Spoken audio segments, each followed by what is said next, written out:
ঈদের নামাজ প্রসঙ্গে ইবনে আব্বাস রাদিয়াল্লাহু তাআলা আনহু থেকে বর্ণিত, তিনি বলেন, আমি সাক্ষ্য দিচ্ছি যে রাসূলুল্লাহ সাল্লাল্লাহু আলাইহি ওয়াসাল্লাম খুতবা দেওয়ার পূর্বে নামাজ আদায় করেন, অতঃপর খুতবা দেন।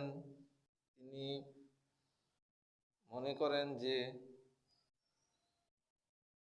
তিনি মহিলাদের তার খুতবা শোনাতে পারেননি, তাই তিনি তাদের কাছে এসে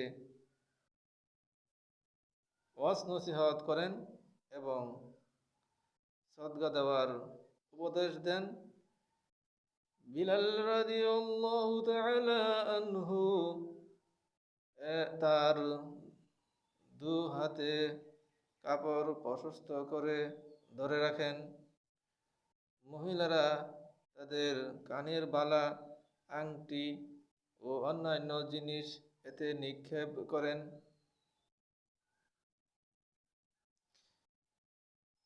হযরত আব্বাস রাদিয়াল্লাহু আনহু থেকে যে হাদিসটি আমরা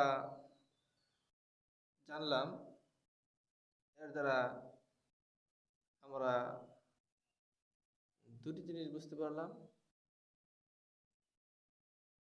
নামাজের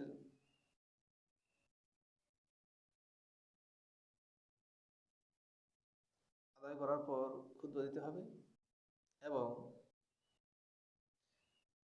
মহিলারা খুতবা শুনতে না পাওয়ায় তাদেরকে ওয়াজ নসিহত করেন এবং সদকা দেওয়ার উপদেশ দেন, এবং এতে তারা কানের বালা, আংটি ও অন্যান্য জিনিস এতে নিক্ষেপ করেন।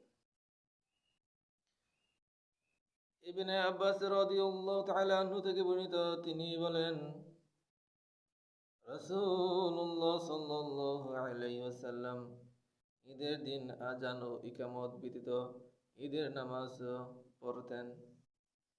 এই দুটি হাদিস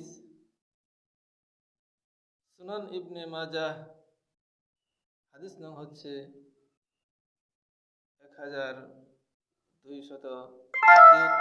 এবং 1274 নং হাদিসের অনুবাদ বললাম। এই দুটি হাদিস থেকে আমরা কি বুঝতে পারলাম? এই দুটি হাদিস সম্পর্কে আমরা